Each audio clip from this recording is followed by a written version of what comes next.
रवी आपल्या कुटुंबासोबत राहत होता. त्याच्या कुटुंबात आई आणि बायको राहत होते. रवीचे लग्न होऊन आता काहीच महिने झाले होते. रवीला एक मोठी बहीण होती आणि तिचे लग्न काही वर्षाआधी झाले होते आणि ती फार लांब राहायची. त्यामुळे घरी फार कमी येत होती, वर्षातून एक किंवा दोनदा. पण त्यांचे नेहमी फोनवर बोलणे होत होते. काही वर्ष झाले रवींच्या बाबांचे निधन झाले होते आणि आईसुद्धा म्हातारीच होती. रवीच्या बहिणीला मूडबाळ नव्हते, त्यामुळे तिच्या सासरचे लोक तिला अनेक गोष्टी बोलायचे. पण रवीच्या बहिणीचा नवरा फार चांगला होता आणि त्या नवरा बायकोचे फार पटत होते, त्यामुळे रवीच्या बहिणीला चांगले वाटायचे. पण एकदा रवीच्या बहिणीच्या घरी फार मोठे संकट आले. रवीच्या बहिणीच्या नवऱ्याचे एका अपघातात निधन झाले. आता तर तिच्या आयुष्यात दुःखाचे डोंगर कोसळले होते, कारण तिच्या आयुष्यात साथ देणारा तिचा नवराच होता. आणि आता तो आयुष्यातून निघून गेल्यावर तिच्या सासरचे लोक तिला फार बोलू लागले आणि घरातून बाहेर काढले. त्यामुळे ती आपल्या घरी आली होती. रवी आणि त्याच्या आईला सुद्धा त्याच्या बहिणीबद्दल असे झाल्यामुळे फार वाईट वाटत होते. रवीची बहीण येऊन काही दिवसच झाले होते, तर तिच्या बहिणीला रवीच्या बहिणीचे येणे बरोबर वाटले नाही.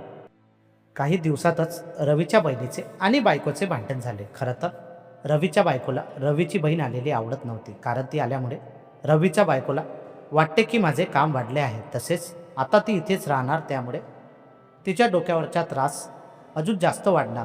आणि काही दिवसातच त्या गोष्टी रवीच्या बहिणीला समजल्या होत्या, त्यामुळे तिलासुद्धा वाईट वाटत होते. एकदा ती आईला म्हणाली की इथे मी आल्यामुळे वहिनी माझ्यासोबत बरोबर बोलत नाही, तसेच तिला माझ्यापासून फार त्रास होत चालला आहे, त्यामुळे मला असे वाटते की अजून दुसरीकडे राहावे.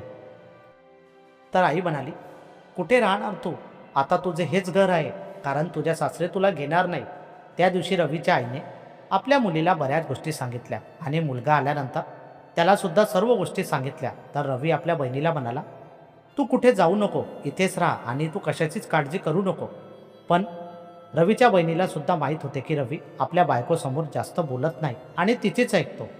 पण भावाच्या या बोलण्यामुळे तिला थोडा आनंद झाला. तसेच रवीची बहीणसुद्धा घरची अनेक कामे करत होती. पण वेळेनुसार आता तर रवीची बहीण सर्व कामे करायची आणि वहिनी आराम करायची. तसेच कधीकधी तर रवीच्या बहिणीला रवीची बायको अनेक गोष्टी ऐकवायची आणि हळूहळू हा प्रकार वाढत चालला होता. रवीची बायको एक मीडियम कुटुंबातील मुलगी होती. पण लग्न झाल्यानंतर तिला सासरी फार चांगले सुख मिळाले होते, कारण रवीला एक चांगली नोकरी होती, घरात सर्व सुखसोयी होत्या, त्यामुळे तिला कुठल्या गोष्टीची कमी नव्हती. आणि त्यांच्या घरी एक मोलकरीण पण होती. मोलकरीण आल्यामुळे रवीची बायको जास्त कामे करत नव्हती. पण आता रवीची बहीण घरी असल्यामुळे मोलकरीणला सुट्टी देण्यात आली होती. जेव्हा रवीच्या बहिणीने मोलकरीणबद्दल विचारले, तर वहिनी म्हणाली की ती आता कामाला येणार नाही, कारण तिला जवळचे काम लागले आहे. पण खरं तर रवीच्या बायकोनेच तिला यायला मनाई केली होती, कारण आता रवीची बहीण आल्यामुळे तिलाच घरच्या कामाची जबाबदारी सोपवली.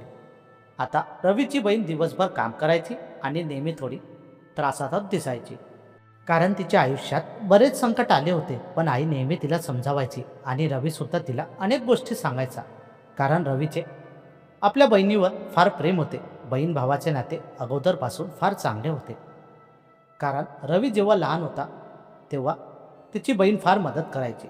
अनेक वर्ष होऊन त्यांच्या बहीण भावाचे नाते फारच चांगल्या प्रकारे सुरू होते. पण आता रवीचे लग्न झाले असल्यामुळे त्याच्या नातात सुद्धा थोडा दुरावा आला होता, कारण रवीने आपल्या बहिणीबद्दल काही चांगला विचार केला या तिला काही गोष्टी देण्याचे बद्दल बोलले, तर त्याची बायको त्याला अनेक गोष्टी ऐकवायची आणि म्हणायची, आपलासुद्धा संसार आहे, आपलासुद्धा आयुष्याचा विचार करावा लागेल, घरात वाद नको व्हायला. म्हणून रवी शांत राहत होता. एकदा रवी कामानिमित्त बाहेर गेला होता आणि तो काही दिवस घरी येणार नव्हता. पण रवीला जाऊन 2च दिवस झाले होते की रवीची बहीण आणि बायकोमध्ये भांडण झाले. आता तर रवीच्या बहिणीच्या डोळ्यात अश्रू होते. त्या दिवशी घराचे वातावरण फार शांतच होते. दुसऱ्या दिवशी रवीच्या बायकोला फोन आला की तिच्या बाबांची तब्येत फार खराब झाली आहे आणि त्यांना हॉस्पिटलमध्ये ॲडमिट करण्यात आले आहे. या गोष्टी ऐकल्यानंतर रवीची बायको लगेच हॉस्पिटलमध्ये गेली. हॉस्पिटलमध्ये गेली तर माहिती झाली की त्यांचे लवकर ऑपरेशन करावे लागेल, नाहीतर पुढे चालून फार मोठी अडचण निर्माण होऊ शकते आणि त्यांच्या जीवालासुद्धा धोका होऊ शकतो. या गोष्टी ऐकल्यानंतर रवीच्या बायकोला फारच वाईट वाटले. पण डॉक्टरांनी ऑपरेशनसाठी पैसे पण सांगितले आणि ते पैसे फार जास्त होते, त्यामुळे रवीच्या बायकोला फार मोठा प्रश्न पडला. कारण त्यांची परिस्थिती तेवढी चांगली नव्हती. आता रवीच्या बायकोला काय करावे काही कळत नव्हते. ती घरी आली आणि त्यांच्याकडे काही पैसे होते ते घेऊन नवऱ्याला फोन केला. तर नवरा बाहेर असल्यामुळे पैशाची अरेंजमेंट होऊ शकत नाही म्हणाला. आता रवीची बायको अजूनच त्रासात दिसू लागली.